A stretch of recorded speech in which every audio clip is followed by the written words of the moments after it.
For those of you tuning in today, we've switched this podcast from Salesforce for everyone to homesteading for everyone, apparently. Hi, I'm Anita Smith. I'm Bradley Rice. And you're listening to the Salesforce for Everyone podcast. In today's show, Brad reflects on how to forge high-quality connections online. At this point, he could say, hey, Brad, I need help with XYZ, and I would take my time out to help him out. And that's gone both ways. Also, our guest talks about the merits of not caring what people think. I don't care if someone goes and looks at a post and is like, wow, Jordan's got all these followers and only got 20 likes. It's like, yeah, I'm willing to fail. Hey, everybody. Welcome back to the Salesforce for Everyone podcast. In today's episode, we're going to have yet another guest on. And if you are interested in becoming a Salesforce freelancer, maybe even starting your own consultancy, or just better understanding what it is that Salesforce customers need in their businesses and how really intelligent consultants go about helping businesses become better with Salesforce, this is going to be the episode for you. And with me today to help cover this topic, as always, is Anita Smith. How's it going, Anita? Hey, going pretty good. I spent the morning watching these hawks build a nest in one of my pine trees. I don't know what happened, at what age this happens, but as you grow old, something happens and you all of a sudden become a bird watcher. Like you can name birds. Like this is a really cool app called Merlin Bird ID that like you can hit record and it'll live tell you what bird's making the sound. I'm going on a real tangent here, but I'm just saying watching hawks build nests in a pine tree is pretty cool. We might take the drone up later to get a closer look. How's it going with you? It's so funny. Things are good. I have seen that a lot. I've seen that. I've heard many times that as you age, you automatically become a bird watcher, which is pretty funny.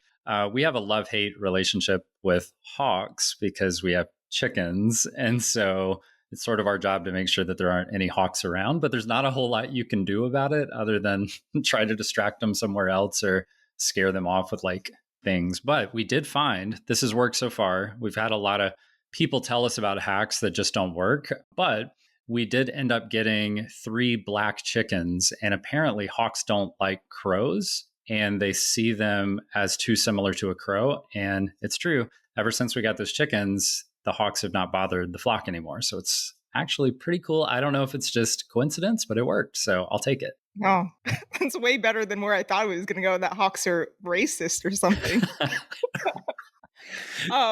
So wait, I saw I saw on the internet or like on my Instagram feed, you know those inflatable wobbly guys with the air that those are supposed to. That's what I had heard too. I did not try it. I'm betting that would probably work because that's pretty wild, but I also like the vibe of our yard not having those in it, right? So it's a really nice sort of appeal when you go outside and the chickens are doing their thing and you go collect the eggs and there's not this big thing just like flapping its arms through the air. So we tried to avoid that alternative, but I will keep it in mind. For those of you tuning in today, we've switched this podcast from Salesforce for everyone to homesteading for everyone, apparently. That's right. We're going to give our pro tips. Who needs a guest anyway? Our guest is so confused right now. So let's just go ahead and introduce him. We have a very special guest. I've kind of known about him through my whole career. He has a huge following on LinkedIn. You probably have heard of him too if you're in the ecosystem. Welcome to the show, Jordan Nelson. Hey, how you guys doing? Yeah, good. How about yourself? Yeah, doing well. I was trying to quickly think on my toes here. Okay, what's a bird story I have in mind that I can kick this off with? Unfortunately, I couldn't think of one real quick, so I'm not sure how we're going to kind of parlay into that opener for me here. I think that's okay. I think that's an understandable situation. Yeah, I'll piggyback off of what Anita said there, and that for those of you who do not know Jordan, he has been in the Salesforce ecosystem for, I don't dare to say how long. It's a long time. But a lot of people early on knew Jordan, myself included, as the LinkedIn like social media guru. This guy could get thousands of followers in what seemed like overnight. And of course, we know that, that's never true. But he just had a way of communicating with people. He had a way of connecting with people, and people were drawn to the things that he was talking about and sharing. And that has grown immensely over time. But what I will say is that a lot of times people that I've talked to get caught up in Jordan, the social media expert, right? But I would say that I now know Jordan best as a Salesforce consulting expert. He has started his own consultancy, Simple Salesforce, and has had a ton of success with that. He's had a ton of success in his own Salesforce career, moving through startups and different roles and having a lot of success with helping those companies. So, Jordan, if you don't mind, give us a rundown of, I guess, your Salesforce career. How did you get into Salesforce and sort of where did you come from? And then what has that journey been like? I know it might take a little while to go through that, but I think it's really important to understand your background for the listeners to understand where you are today. Yeah, for sure. So before Salesforce started for me, I was actually more into like a call center environment. And then I had also started my own business at that time too, right out of college. So I had this vinyl wrap shop going for a little bit, had some employees there. So I had a little bit of background, I guess, right off the bat with how to start a business, what that was like, what it would require. And I think that really played into some of those strengths that you saw later on once Salesforce came around with, how do I run social media? How do I put myself out there? I was already kind of doing all of that since I had to for the business that I was trying to run. So some of that stuff played in nicely to where I'm at today. But yeah, I really made that switch pretty early on when I met somebody at this call center I was working at. We had a Salesforce team over there as well that covered this company I worked for. It was Walmart e-commerce at the time. And I remember talking with him. I was just about to get married at that time. I was 24 or so. And I just was kind of trying to figure out like what I was going to do, panicking a little bit about the career path I was going to go down, in all honesty. So talking with him, what I loved about it was honestly the structure side of it. I loved that he was like, oh yeah, like you can start here as an admin and there's all these different places that you can go. So made the leap, did a lot of trailhead at that time, applied to a ton of different jobs, and I was able to land one locally here in my state where I'm still at, is Utah, with a local tech company, which was awesome. So got my start there. And then, yeah, it really just kind of continued to progress. I think I got really lucky on my first job where I had like an architect there. We had a couple developers. We had, a well built out team. So I was kind of like just this junior guy coming in, and made it really nice for me to get up some guardrails right off the bat and also understand like the paths again, right? Like I could see somebody working there with me, what it's like to be an architect, what it's like to be a developer, what it's like to be a manager. So all that really played in nicely again to being like, okay, yeah, this is something I want to continue to do. And I just pushed myself from there where here in Utah, in this specific area, it's called Lehigh. And there's like a lot of tech companies that have kind of boomed over the last maybe 10, 15 years. So with that being said, that time too, there were a lot of competing places right across the street. And so again, I think once I got my foot in the door, it seemed a lot easier to move around. And then also I got into tech right off the bat, which was nice. So all these other tech companies, right? I had like the applicable skills. I had like the know-how of building out a startup, like what it was going to be like if I got in there, how to be scrappy. So all that really, really played in nicely of my career path moving forward. And so I just followed that through. I really just kind of took the opportunities that came up. A lot of people will have like different opinions on that. But for me, I just decided any opportunity that comes up that I feel good about, I'm just going to take it. And so anytime that I had somebody reach out on LinkedIn, which building on LinkedIn really helped, people would reach out and yeah, I would take the interview just to hear them out. And especially when you're early on, most of the time it's like some kind of bump in your pay or a bump in the responsibility that you're going to take. And I also saw it as just like stepping stones of getting into different orgs. So that really helps me build my skill set, I think, quickly, get me like an idea of what the landscape would look like. And then I went from a couple startups into a public company. So I also had a mixed bag of, hey, this is what it's like to basically have no rules and just get in here and do whatever you want. Also working for a public company with like 30 plus people on our team, plus a consulting firm helping us do like a massive migration from Oracle to Salesforce. So at that company, it was like the complete opposite. It was like really slow, a lot of red tape, a lot of things we had to worry about, audits.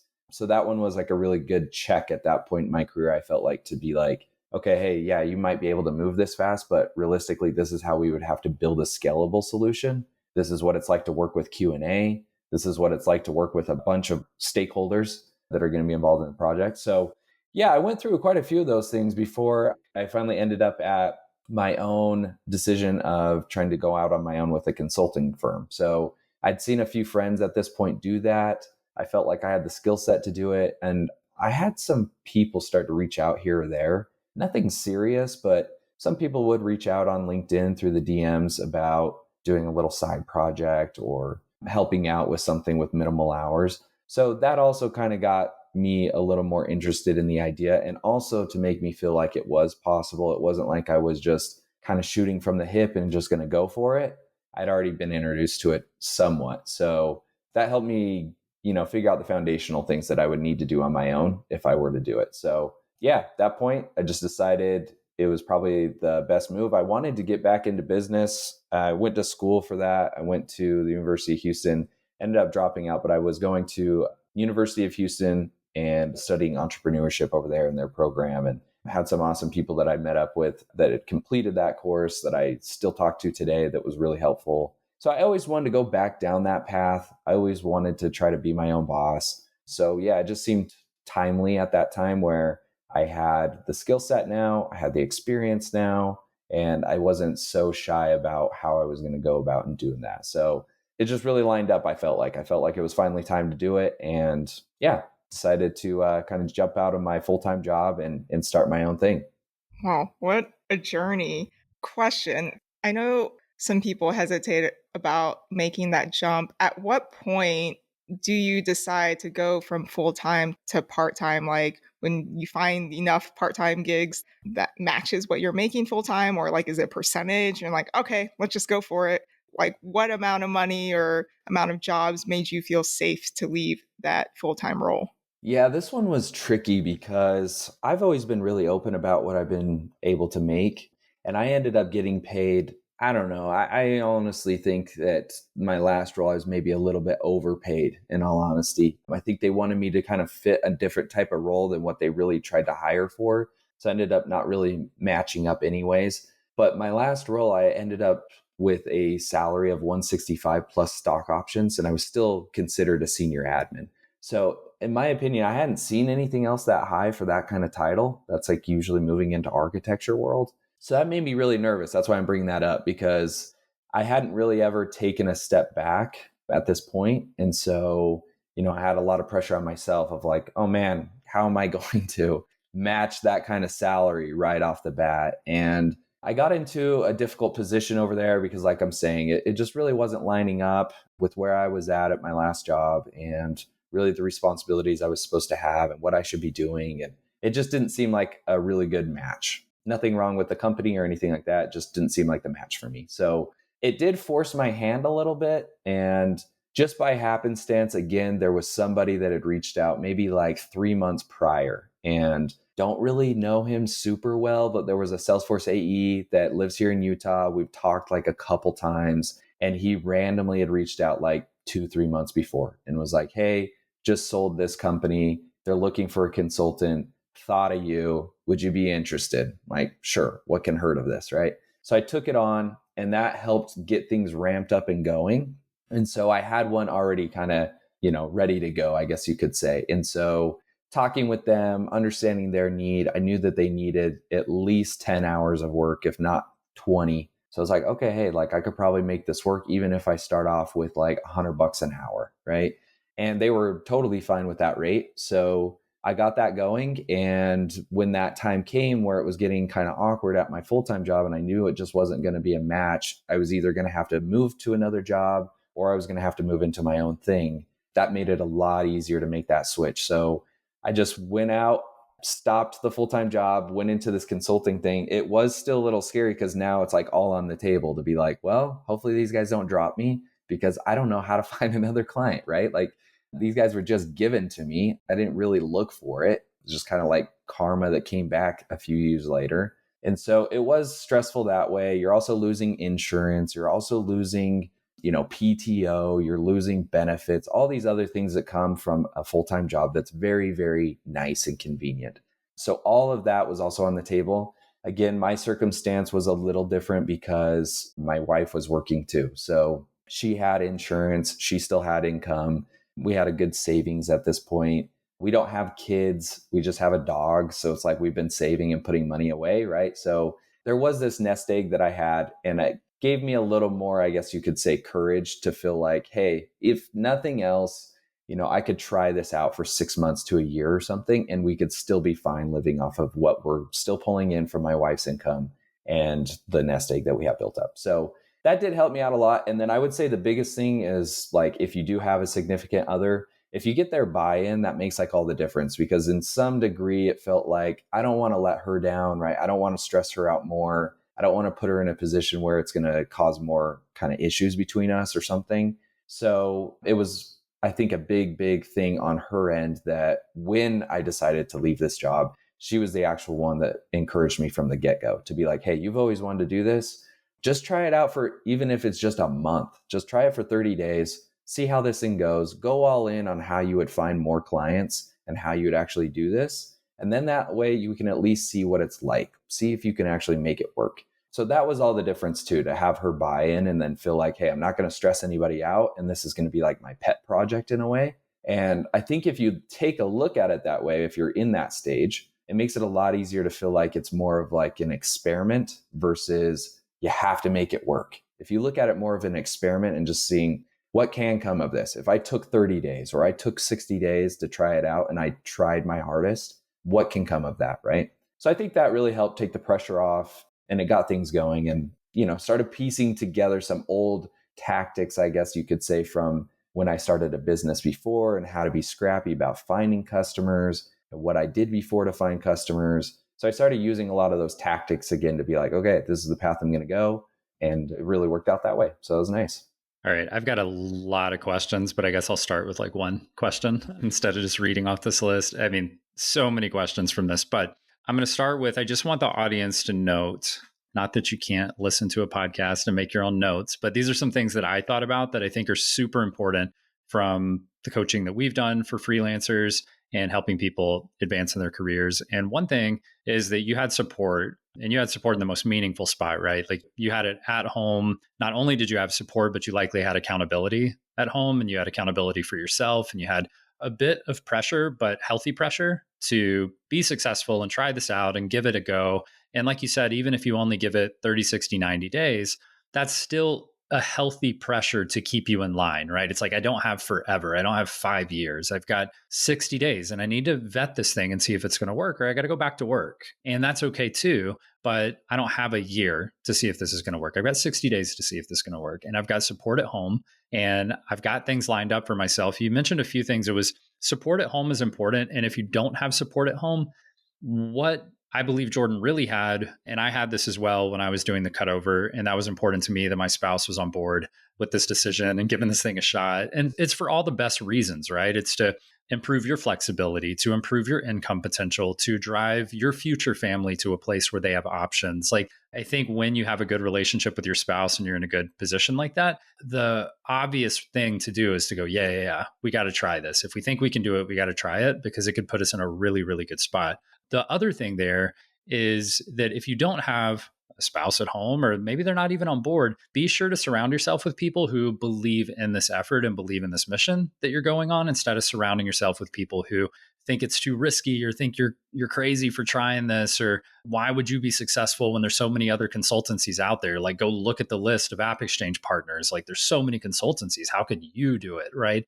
There's a lot of things you can latch onto that will make you believe you can't do anything meaningful. So be sure to surround yourself with people who believe you can, because that is going to make a massive difference. The other thing, and again, I had this as well when I went through this cutover in 2016, and it was financial stability. And obviously that's a big deal. Now, some people are going to be potentially laid off or unemployed and go, you know what, I'm going to take this opportunity while I've got it, even though I'm not in the most financially stable position. I might have 30 days to try this thing out, or 60 days to try this thing out.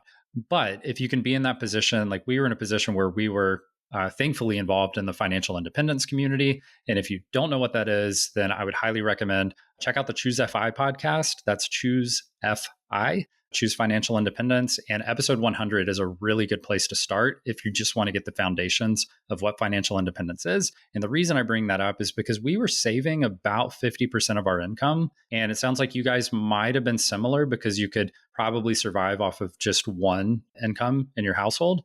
And so when you're in that position, it allows a lot of this kind of flexibility. Now, not everybody's going to be in that position, but I would say if you want to have, maybe you're just trying to get into your first Salesforce job right now, well, go ahead and start thinking about what lifestyle choices might look like to lead to a position where maybe you could save 30% of your income and be in a position to make bold choices a couple of years from now. Just think about that before you get the new car and the new house and the vacation property and all the things. Consider what some meaningful, not saving 10%, but saving like 30% might mean. And I understand that's not possible for a lot of people, but if you think it might be possible for you, that can really help. So support and financial stability are going to be huge. All right. So I'm actually going to ask some questions, Jordan. So you mentioned that you got quote unquote lucky because you met this AE and they led you. You'd only met him a couple times, but I have a hard time believing anything's luck whenever these opportunities happen. Number one, you took the opportunity and you ran with it. You said, yes, how can I do it? I want to learn more. I want to get this thing done. I bet there are a ton of people who have had someone reach out and they don't even remember that moment because they said, not right now. And then it never led to anything, of course. So I'm wondering, how would you advise people to take what you would consider maybe a lucky or a fortunate opportunity and stack the odds in their favor to make that type of opportunity more consistently available? Like, how can others get that chance opportunity in front of them with more consistency? Yeah, that's a really good question. I kind of said luck just because it's the quicker route and not having to go down that, but I definitely agree with you too. I think most of the time you create a lot of luck, right? I still think there's like maybe this word luck involved, but I think you can create a lot of it by just saying yes to opportunities that come your way, doing the right thing, trying to build relationships without trying to sell somebody, right? Just doing things because you're genuinely trying to help. And that usually comes back around at an important time in your life, I feel like. So this one kind of bleeds back into another thing that I did in my life that I saw work really well. So I go to a church. In the church that I go to, they have you voluntarily, if you want, you can go out for 2 years of your life and talk about your beliefs with people. It's a really uncomfortable situation because you go out for 2 years and you're taken away from every distraction you have. And for the entire 2 years, 24/7, every single day, you have the exact same schedule. And the only thing you do is go out and talk about your beliefs with random people on the street. So I saw this happen a lot before in my life too. I think that's maybe what built that belief up is you would talk to so many people every day. And like, obviously your goal at that time is trying to help people in their lives and get better and hoping that they will, go to the church that we go to so that they can improve their lives. That's what we believe. So you talk to so many people, but I would have this happen a lot in that experience, right? I would talk to so many people and then whatever, you'd forget because you're talking to so many people every single day. And then someone will come out of the woodworks months later and be like, oh yeah, hey, you guys talked to me, a year ago, or you guys talked to me X amount of months ago. And now I'm ready. Now I want to like actually make a change in my life. So I think that piece over there really helped me understand that this luck side of things or building relationship side of things.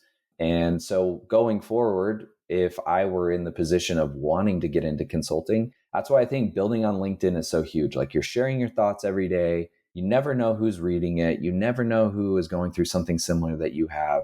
And I get so many DMs that have validated that it makes it hard not to believe that. And then just kind of in case in point, what you mentioned here, talked with someone a couple of years ago, didn't think much of it, just tried to have a good conversation with the guy. And then a couple of years later, he reaches out with an awesome opportunity that really made a big impact in my life. He probably doesn't know that piece, but it made a huge impact on my life, right? Like, he was just probably just trying to throw something to help his client out, in all honesty, and thought of me because we had talked before. So I think that's a great way that you can go about doing it, is really try to go into like any relationship where you're not trying to just take from them, but build a genuine relationship with them so that they can help you out in the future. I feel like I'm going to need a LinkedIn carousel of, one, how to befriend an AE, but two, how to build that relationship. Because it's weird when it's on the internet. It feels like not genuine when people just randomly like, "Oh, I'd love to connect with you," or like, "Help me get a job." Like, how do you kickstart like a genuine relationship with someone over the internet? Which I grew up in the 90s, so this sounds terrible. It reminds me of the days, was it ASL? When you go into the chat group, sorry for anyone who's younger and have no idea what I'm talking about. But yeah, what are some key, I guess, tips for building a genuine relationship with someone on the internet? I get it's easier in person because you get like the facial expressions and all that, and because it's in person, but I find it so difficult just online. Yeah, no, that's a good question too. I think a good example with somebody that I've been able to do that a lot with is she's also in the ecosystem. And I feel like we've had a lot of things just come up as she shared things on social media. This is Megan Twano. And I think we've had a lot of like similarities of like, we've both been to Japan at this point, or like we both had gone through a similar career path with like the call center as our starting point. So as she shared those things, like I think a good example and a healthy balance between that is, every now and then, it's not super often, but maybe like once a quarter, either me or her will just like randomly shoot a DM to one another based on like a post that was put out there. So, like she put one out about Japan. And it's like, okay, I've been there. It was awesome. I love traveling. So I'm not even going to like go to Megan and try to ask anything. I'm just genuinely checking in and just be like, how was the trip? How did you like it? What were the things that you went and saw? Like, what are some things that you would recommend doing if I do go back? And I think if you just approach it more that way, that helps a lot because it's more you are trying to like build a friendship versus trying to go in and actually get a job. I think in the long run, that really plays into, I'm hoping, right, that as I do that with other people, that they're there when I'm not around to like back me up on whatever I'm doing, right? So they're hopefully talking well of me, like when I'm not there, because we have built a relationship, or, if questions do come up or whatever in the ecosystem, that they're there to be like, oh no, like met him, genuine guy, has really helped out, whatever. So that's, I think, what you're always trying to do. That's always kind of been the basing point of networking before the internet. When you'd go in person, that's the whole point of it. And so, yeah, it really is just actually trying to take interest in somebody. And I think like all of our relationships here too, I want to say are pretty similar to that as well. It's like try to check in with you guys, try to see how you guys are doing, see how I can help you with your initiatives. And usually when I'm doing that, I'm always trying to go in with the mindset of like, doesn't matter if they can help me right now or not. Like I'm just trying to see if I can help Anita or if I can help Brad and what I can do right now to be supportive that way. Because I know in the long run, if I do that enough, somebody eventually, when I need something, I can feel more comfortable to reach out to you, Anita, or Brad and be like, hey, could I get help with this thing? Because I think at that point you'd have a more real relationship. I think where people screw it up is they do that so quick, like what you're saying. Like you'll barely meet them and then they're already asking you for a job, or they're already asking you to review their resume, or something where it's like a kind of a big ask. And it's like, well, one, I don't really even know you, so it's kind of hard for me to recommend you because I don't know what you're good at. I don't know if you're a good worker. I don't know what you're interested in. So I don't even know really how I would do that in the first place. And then two is we don't really know each other. So it'd be really awkward in person. I know this gets used a lot as a cliche, but in person, if you just went up to somebody and said, hey, nice to meet you, Anita, can you get me a job at Salesforce? You'd be like, you wouldn't know what to say. It'd be awkward to say that, right? So I think that's weird that people do it online. They don't really think about what that would be like in person if you did that. So I think a better alternative, right, is just trying to get to know them first. And then from there, you can build this foundation and figure out how you guys can collaborate to make each other's lives better. And I would say that's the key point too, right? Like you're trying to go in and be a mutual beneficial relationship. Like it's not just, I'm going to be friends with Brad because Brad's going to help me, right? Or I'm going to be friends with Anita because Anita's going to help me. It's, I got to be able to help Anita so that she'll be able to help me, right? It has to go both ways. Otherwise, it doesn't ever work out, in my opinion. So you got to figure out how you can add value to that person too. I like this. I feel like there's a theme here of it's similar themes to what I see in mentorship. Like recently we launched the Trailblazer mentorship platform. And if anybody wants to get a mentor or be a mentor, then just head over to trailblazermentorship.com and check that out. But what I'm seeing is this theme, and we heard from Kaylin Moss and Philip Weathers, who shared their mentorship experience story with us recently. And this theme is that when you give, you get. And again, to like Jordan said, there's these cliches that just sound like cliches, but there is a reality to a lot of them.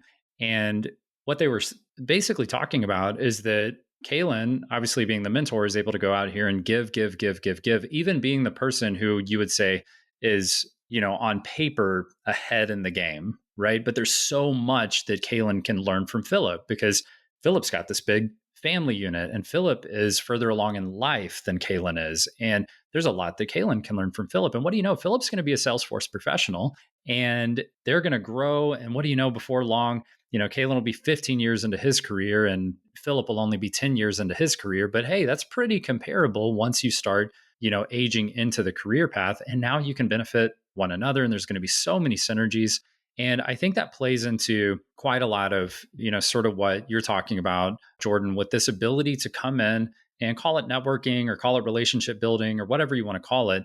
But you're absolutely right in that you've got to come in and you've got to build that relationship like you would with anyone. Like if you were dating someone or met someone for the first time, you would ask them to go on a date or you would ask them, for information so you could talk to them a little bit and get to know them. You wouldn't walk up and say, "Hey, will you marry me? This is going to be great." Like that's not how this works, right? And so you've got to give to get back and you've got to figure out, is there even a synergy here? Like you could come ask someone to recommend you for a job and then find out that their employer has no respect for them. Their employer is actually looking for the next excuse to get rid of them. And you've got them putting you in as a referral. Like you got to make sure that this is actually somebody you want to be networked with and you want to be aligned with from a professional perspective. So it's safer to obviously build the relationship up front. And I think across the board, you're going to see that when you build those meaningful relationships, it matters. And like Jordan said, long term, like Jordan could pretty much ask me for anything at this point because we have for so long, for years, been in each other's court and said, "Hey, if you need help, I'll help you out. Hey, if you want to take a call, I'll talk to you about whatever it is you're going through." And that's gone both ways. So at this point, he could say, "Hey, Brad, I need help with XYZ." And it might be 40 hours of my time. And I would take my time out to help him out because of that mutual respect and understanding in that relationship. So totally agree. And again, just going back to when you're giving, you're getting back. So don't be afraid to give a little bit, even if you don't feel like you have anything to give because you're so early in your career or you've never had a consultancy before, you've never been a freelancer before. All those things are going to catch up with you in a big way. And if you're going to spend time networking on LinkedIn and using social media as a professional outlet, then again, to Jordan's point, these little things that don't seem to matter, like just communicating with someone and doing something nice for them or just treating them well and being respectful or taking that 15-minute coffee chat, I can guarantee you that I did a lot of that early on when I was trying to build Talent Stacker or even before. And it pays huge dividends to have people in your court when you're not there to defend yourself or you're not there to be in the conversation when the conversation starts to be about you. It is huge having people that are there for you instead of you having to be there yourself in person. So I would just say there are way, way, way more benefits to giving than I think you can see from the forefront. There's one thing I wanted to touch on, and it's that you mentioned earlier you thought maybe you were overpaid. I would disagree. I think that if you knew your own talent, we all feel that, right? But you are definitely worth 165K to a business. But when you were converting over to freelancing or independent consulting or starting your own consultancy, whatever you want to call it, were you looking to replace the 165? Like, was that and I know the answer to this, but I want to hear your take. What was your performance indicator? Like, what were you looking for to say, okay, I've succeeded in my first 60 days? We were talking about that earlier. Like, I got to win in my first 60 days or I got to go back to work. What was a win in that context? And then also, if you don't mind talking through the mental space between you mentioned a few things like, oh, I'm losing PTO. Oh, I'm losing sick days. I'm losing 401ks or whatever else. What do you gain by owning a business? So were you looking to replace that 165K? What was the mental math? And then if you don't want to talk about it, I'll talk about it because it is very different earning paychecks into your business as an asset versus getting a paycheck and a W-2 at the end of the week. Yeah, both really good questions. I actually appreciate you too correcting me on the not being worth 165 because one thing I've had to learn being a consultant that I didn't know how to do until I became a consultant was trying to figure out what you're solving in the business and how much money that's going to save the business. That's not something I feel like you really get taught in a full-time role. So you do get stuck in this idea of like, oh, I'm only worth 100 because that's what people get paid. And it's like, okay, yeah, that's what people pay. But the whole point as a consultant is you have to be smoother than that. You have to be able to go in and convince them not to go with the in-house guy. I shouldn't say convince, but you have to basically go in and do that work for them. I think the reason they hire in-house people is because somebody has already figured that out in the business of how much that person should be worth and how much they're going to provide as far as value. So they've already kind of done that. If they don't have that in place, I think that's a good place for the consultant. And that's honestly, in my opinion, what they're kind of looking for. So just a quick side note there, because now when I go in, it is literally me saying that, like, well, when I'm pricing a project, a lot of the time it's based on that. It's like, well, what are we talking about? What are we doing here for you? Because if I can save you guys $200,000 over the next year, even if you paid me $100,000, you still make, 50% that you're saving from that, right? And then obviously the ROI goes up from there. So that's a good correction. So thanks for saying that. And to your second point, though, is if I wanted to replace that 165. So yeah, definitely, right? Like I had this definitely an ego thing, you could say. And then also like the pressure of like telling myself I can't go back and things like that are dumb now that I look at. But when I first started, yeah, a lot of that pressure was on myself. Nobody gave that to me. It was just my own self telling myself that. So there was some of that pressure that I did want to replace that. And so, basically when I went into it, I don't know if this is exact math, but I think in my head, the number I had in mind was like, if I can make 10K a month, that's awesome. I don't know if that was before or after taxes because I didn't do the math before this podcast, but I think it was something around like 8K or so that I was getting. Maybe that's after tax from my full-time job, right? At the end of the day. So I was thinking to myself like, okay, if I can make 10 like by myself, yeah, I'm still going to have to pay taxes at the end of the year. But I also know owning a business, going into your second point, there's going to be stuff here in the US that I can now go speak to a tax advisor about and figure out how to make my lifestyle moving forward match up with things I can do in my business. So I like to travel as a good example. Cool. Well, now I can feel way more free to go to all of those Salesforce events that maybe I didn't want to before because that was post-tax money, right? I got paid, I got taxed, and now I got to go find the funds to go fly out to San Francisco and book a hotel and flights. And well, now the cool piece is that's a business trip. I'm going out there to network. I'm doing a business thing. So it's not post-tax, it's pre-tax. And if I do that, I can write that off at the end of the year, right? So you start finding out a whole different lifestyle, and it has to take a big change of your mind of like how you view money and how you spend it, because you do it differently when you own a business, because you're now looking for opportunities to do that to fit your lifestyle. So your second point was, what is it like owning a business? What are you gaining? That's a huge gain right there, because in the networking space last year alone, going all in on that, I felt like I was able to finally meet a lot of people that I had networked with on LinkedIn. I was able to go see a lot of places I wanted to see. And I didn't have this guilt of like, oh, we got to find the funds afterwards. It's like, no, this is, if I don't do it, I'm just going to owe the government X amount anyways. So I might as well go do this thing, benefit from it, and meet people from it. So a big one, I know Brad and you have talked about this in the past outside of this, but meeting up with a friend of mine in New York last year, Hassam, he was like a big proponent for me when I went into consulting. He was doing consulting, but in the Zendesk space, and just kind of the same situation about giving. And I had nothing to give him at the time and reached out, and he was so awesome to just literally take like an hour call with me and just tell me everything that he does as a consultant. Like, this is how I invoice. This is how I contract. This is how I structure deals. This is how I find a high ticket offer. This is how I go and try to scrum up work on Upwork. Like, he just went through his entire playbook for free, nothing else. Like, even if I never talked with him again, he would have done it. He's just that awesome of a guy. So a big thing was like going out to New York and meeting him in person and being able to like buy a lunch for the guy finally or whatever, right? Like, and so since then, we've been able to stay in great contact and build a great relationship, great working relationship. And it's the same situation that Brad brought up earlier, like totally person outside of the Salesforce ecosystem that now I'm connected with on all these different opportunities that come up for both of us. So you gain a lot by being able to use your funds differently, to network differently.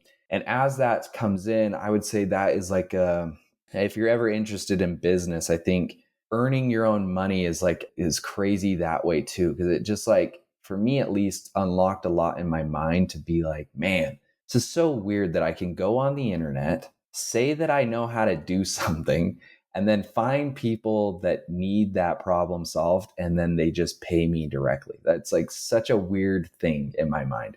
And when you earn that money for your own, at least my experience was, it unlocked a lot of potential, I felt like, because now I was getting away from this idea of, if I want to make more, if I want to succeed, if I want to climb the corporate ladder, I have to play by all these rules, right? Like there's, all these people I got to get to know, XYZ, and there's rules on the consulting side in your own business, obviously. But for me, it felt more freeing. It just felt like I didn't have to play by the set rules that they told me to do it by. Like it was however I wanted to do it. So it's cool and freeing to be like, hey, I never liked this about my full-time job. I never liked that the businesses did this. I never liked that I was treated like this. When I hire employees, I'm not going to do that. I'm not going to micromanage. I'm not going to make them feel like beneath what they should get paid or whatever. Like I want it to be transparent in this area.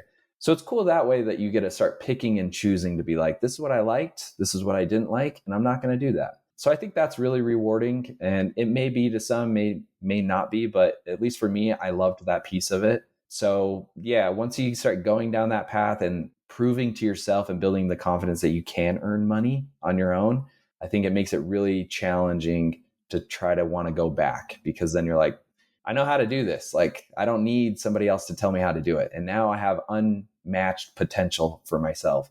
If I want to make more, it's on me, right? If I want to take more time off, it's on me. If I want to travel more, it's on me. So I love that. Maybe not everybody thrives in that environment, but for me, I love that. So for me, that was like all the reasons why I wanted to push to be on my own.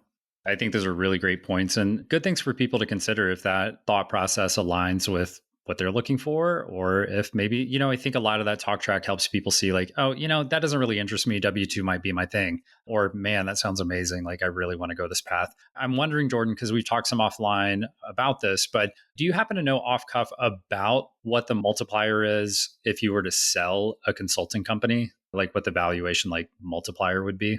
Yeah, so my friend Hassan that I just mentioned sold his, and he walked me through his process of how he did that. So that was really interesting. And I think he ended up selling his for 3 or 4 times of what he had earned for the year. So Yeah. let's just say hypothetically he made 100,000, he could have sold that for 3 or 400,000 right there.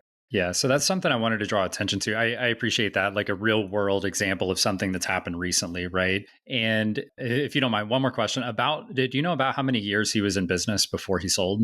I want to say it was like two Yeah. or three. It was pretty short. Yeah. Okay. So, and I know multipliers can get better with time, right? So if you were in business for 5 or 10 years, you'd been through ups and downs, you could get an even higher multiplier by showing that your company can weather storms. So what's really interesting to me is that let's use $100,000, for instance. Let's say somebody makes $100,000 and they're looking to move into starting their own consultancy. And I know that sounds wild, but just think of it as trying to get your first client, first couple of clients. It's not this big thing with all the websites and the suits and you're at Dreamforce and you're shaking hands and you've got the booth and all the like, no. It's none of that. It's basically think of yourself as a freelancer who calls yourself a consulting company. And when you get to that point, if you could replace that $100,000 income of your day job, most people on the surface would go, okay, so like, why would you quit your day job and all that stability to go from making $100,000 here to go work your butt off to make $100,000 there? Part of it is because number one, there are massively high ceilings. Like how much are you going to make at the day job? 200,000? You could make a much higher ceiling owning your own business, right? Not to mention the freedoms. But on top of all that, let's say like this example, you go work for that company, you make 100,000 this year, and let's just say for the sake of easy math, you make 100,000 for the next 3 years. You make $300,000, that's your W-2, you take it home. And then you go start your own business and you make $300,000, that's your profits, you take it home. But now when you sell that business and you get that 4x multiplier, suddenly they give you a bonus $400,000 on top of that to sell the company. And here you are in a position where instead of making 300,000, you made $700,000. There's a huge difference. And go do the math if your business accidentally made 150 or or 200 or 300. And it gets wild compared to what could happen over here at your day job, right? So I'm not saying you should go take the risk. I'm not saying everybody's going to be interested in taking that risk because it is a risk. There's more responsibility. But if it interests you and you think this might be a path forward for you, I would not just say, hey, I make 100K now. I got to go make 100K over there. How am I going to make that happen?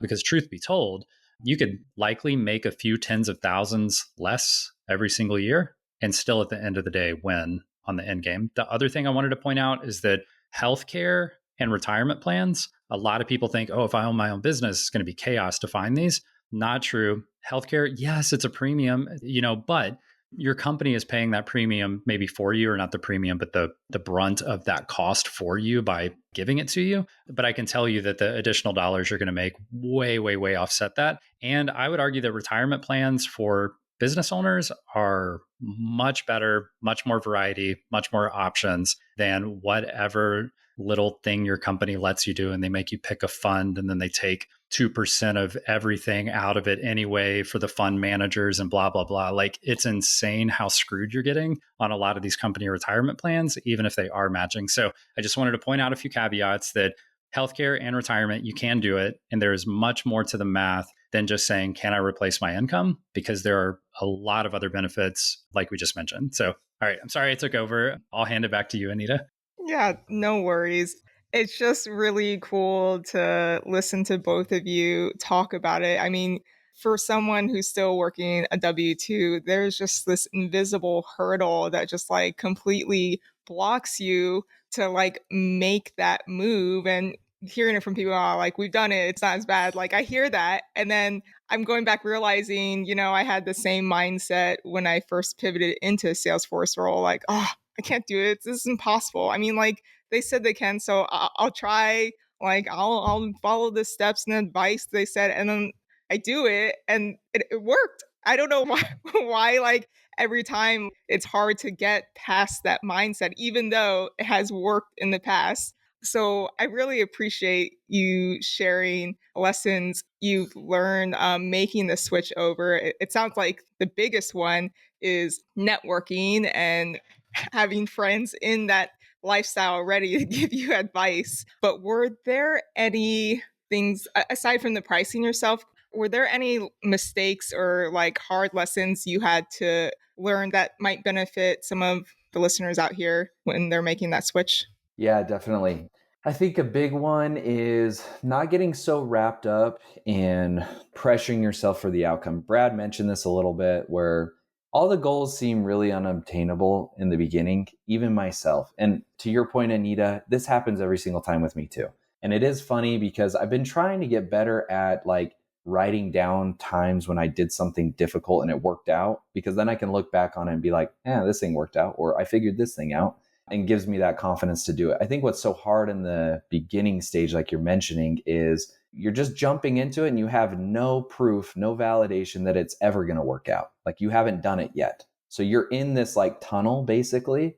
And you're like, I don't know. I don't know when the end of the tunnel is. Like, all I've been told is I just keep going. And I'm sure that's how people feel when they first get into Salesforce. Like you said, it's like, we're telling them, no, you'll do it. Like, just get on LinkedIn, do this, apply for jobs, do all these things, right? And they're probably like, I've never done any of this, but they say it's going to work. I don't know when, but I'll do it. And so I think you go through that same thing because you obviously have to figure out all these new things, right? Like, how do I find clients? How do I structure deals? All that stuff.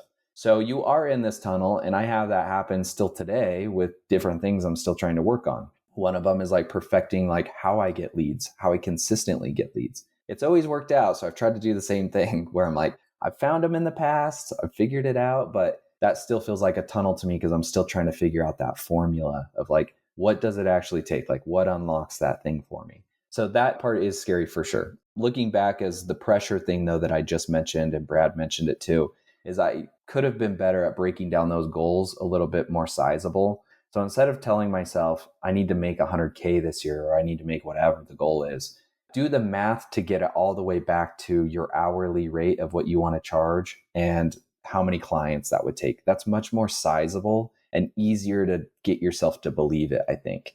So instead of saying like my goal this year for what I want to earn, it's like, okay, at this new rate I have, I just need to find 3 clients. That's it. if I could find 3 clients for a year at this rate in my mind, then I'm going to hit my goal.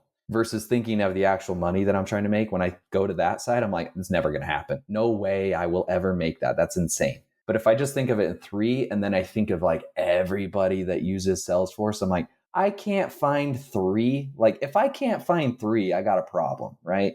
If I can't go find 3 clients at this price, there's a different set of problems to solve. That's not the issue.